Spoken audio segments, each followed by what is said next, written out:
भाजपा मैदान से ऐसे पहले नहीं हटी। महाराष्ट्र में भाजपा ने कमाल किया। उसने अंधेरी ईस्ट विधानसभा सीट के उपचुनाव में अपना उम्मीदवार हटा लिया।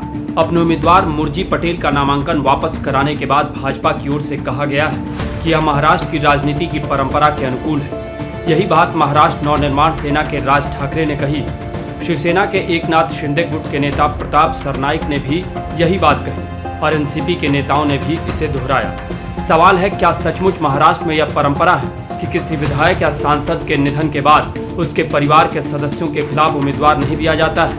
ऐसा कतई नहीं है। देश के बाकी राज्यों की तरह महाराष्ट्र में भी विधायकों और सांसदों के निधन से खाली हुई सीट पर उपचुनाव होते रहे हैं और सभी बड़ी पार्टियां पूरी ताकत लगाकर लड़ती रही है। चाहे भाजपा हो या कांग्रेस, शिवसेना या एनसीपी, कोई अपना उम्मीदवार वापस नहीं लेता है। हाल के दिनों में यह पहली बार हुआ है कि महाराष्ट्र की परंपरा का झूठा हवाला देकर भाजपा ने अपना उम्मीदवार चुनाव मैदान से हटाया है। उपचुनाव में किस तरह की परंपरा रही है, इसे पिछले साल हुए 2 उपचुनाव से समझा जा सकता है। पिछले साल अक्टूबर-नवंबर में नांदेड़ जिले की देलगुर बिलोली विधानसभा सीट पर उपचुनाव हुआ था।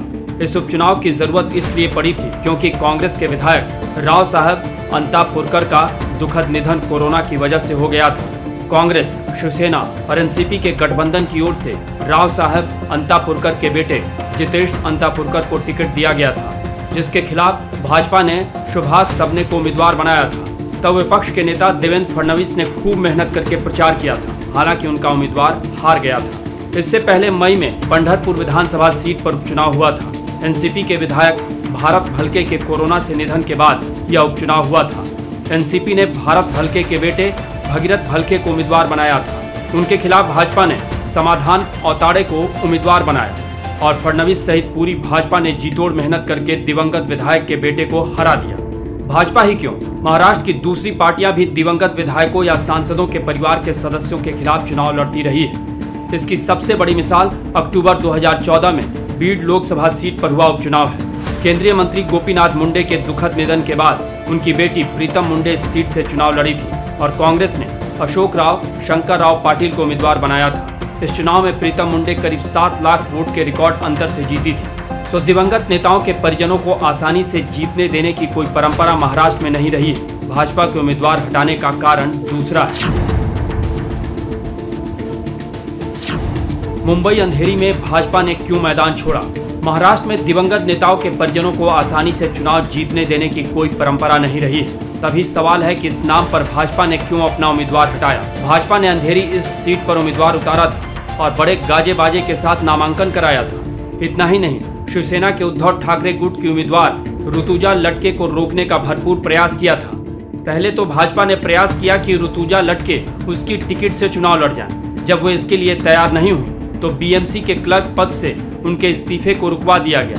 उन्होंने 2 सितंबर को इस्तीफा दिया था और कायदे से 1 महीने में उसे स्वीकार कर लिया जाना चाहिए था, लेकिन 3 अक्टूबर को उनको बताया गया कि उनका इस्तीफा सही फॉर्मेट में नहीं है। उन्होंने जब दोबारा इस्तीफा दिया तो उसे भी रोक दिया गया और अंत में इस्तीफा मंजूर कराने के लिए उनको हाईकोर्ट जाना पड़ा। हाईकोर्ट के आदेश के बाद उनका इस्तीफा मंजूर हुआ और तब आखिरी दिन उन्होंने पर्चा दाखिल किया। जब उन्होंने पर्चा दाखिल कर दिया तो राज ठाकरे, शरद पवार और प्रताप सरनाईक के जरिए भाजपा का उम्मीदवार हटवाने का खेल शुरू हुआ।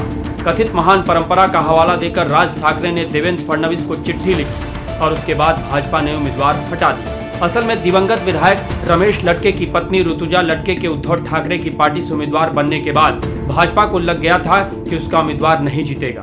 वैसे भी पता नहीं किस हिसाब से मराठी बहुलता वाली अंधेरी ईस्ट सीट पर भाजपा ने गुजराती नेता मुर्जी पटेल को उम्मीदवार बनाया था। बहरहाल नगर निगम चुनाव से पहले हार की आशंका से घबराई भाजपा ने राज ठाकरे, शरद पवार और प्रताप सरनाईक के जरिए माहौल बनाकर अपना उम्मीदवार वापस कराया। अगर बीएमसी चुनाव से पहले अंधेरी ईस्ट सीट पर भाजपा और एकनाथ शिंदे गुट का साझा उम्मीदवार हारता तो उद्धव ठाकरे गुट के लिए माहौल बनता और उसके समर्थकों का उत्साह बढ़ता। राज ठाकरे की चिट्ठी का क्या मतलब? महाराष्ट्र नवनिर्माण सेना के प्रमुख राज ठाकरे ने महाराष्ट्र भाजपा के नेता और राज्य के उप मुख्यमंत्री देवेंद्र फडणवीस को एक बेहद आत्मीय चिट्ठी लिखी है, जिसमें उन्होंने कहा है कि अंधेरी ईस्ट विधानसभा के उपचुनाव में भारतीय जनता पार्टी को अपने उम्मीदवार का नामांकन वापस करा लेना चाहिए। उन्होंने महाराष्ट्र की महान परंपरा का हवाला देते हुए कहा कि अंधेरी ईस्ट के दिवंगत विधायक रमेश लटके बहुत अच्छे कार्यकर्ता और नेता थे। उनकी पत्नी ऋतुजा लटके शिवसेना के उद्धव ठाकरे गुट से चुनाव लड़ रही, इसलिए भाजपा को उनके खिलाफ उम्मीदवार नहीं देना चाहिए। भाजपा ने उस सीट पर अपना उम्मीदवार उतारा है, जिसे एकनाथ शिंदे गुट ने समर्थन दिया।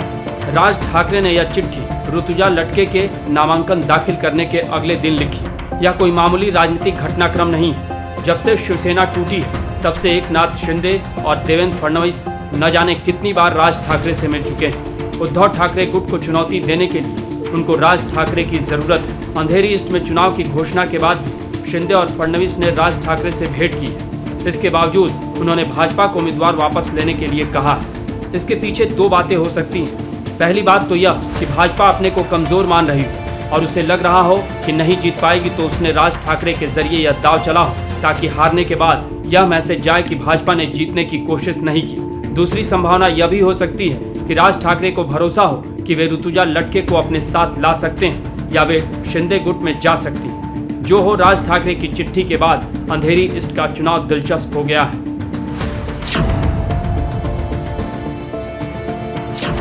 चुनाव आयोग ने हिमाचल प्रदेश के चुनाव की घोषणा कर दी और गुजरात में कुछ और रेवड़ियों की घोषणा के इंतजार में वहां के चुनाव की घोषणा टाल दी। सो गुजरात में चुनाव से पहले रेवड़ियों का ऐलान जारी। आम आदमी पार्टी ने तो वही रेवड़ियां बांटने का ऐलान किया है जो पंजाब में किया था।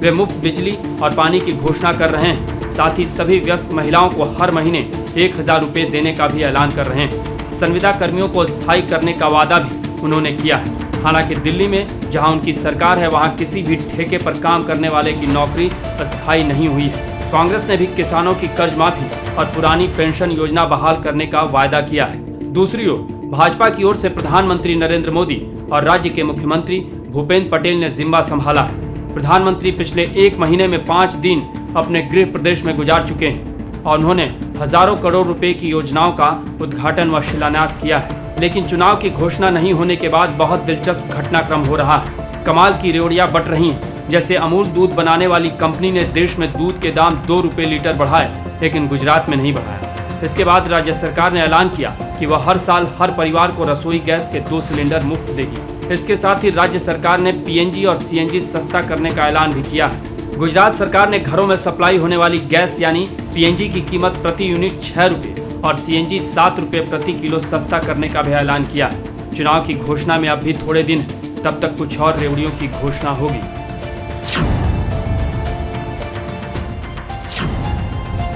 अमूल को भी गुजरात की चिंता है। पहले सरकारें चुनाव की चिंता करती थी। चुनाव नजदीक आते थे तो वस्तुओं के दाम बढ़ना कम हो जाते थे। केंद्र सरकार पेट्रोल और डीजल की कीमतों पर लगाम लगा देती थी। लेकिन अब ऐसा लग रहा है कि निजी कंपनियां भी चुनाव की चिंता करने लगी। यह अमूल जी को होने से सब कुछ मुमकिन होने का एक सबूत है। Gujarat cooperative milk marketing federation ने अपने उत्पाद अमूल दूध की कीमतों में इजाफा किया है, लेकिन उसने गुजरात को इस बढ़ोतरी से बाहर रखा है। इससे पहले अमूल दूध की कीमतें एक साथ पूरे देश में बढ़ती थी। उसका विज्ञापन भी टेलीविजन पर आता है कि अमूल दूध पीता है इंडिया। सोचें, जो दूध पूरा इंडिया पीता है उसने अपनी कीमतों में बढ़ोतरी की तो गुजरात को छोड़ दिया। फूल क्रीम दूध और गाय के दूध की कीमतों में 2 रुपए प्रति लीटर की बढ़ोतरी की है। उसके तुरंत बाद मदर डेयरी ने भी अपने दूध की कीमतों में 2 रुपए प्रति लीटर की बढ़ोतरी कर दी। मदर डेयरी का दूध चूंकि उत्तर भारत में ही ज्यादा बिकता है, इसलिए उसको गुजरात की चिंता करने की जरूरत नहीं पड़ी। ध्यान रहे, गुजरात में अगले महीने के अंत तक या दिसंबर में चुनाव होने वाले हैं। संभवतः इसलिए अमूल दूध बनाने वालों ने गुजरात में कीमत नहीं बढ़ाने का फैसला किया। बाकी देश में साल में तीसरी बार दूध के दाम बढ़े हैं।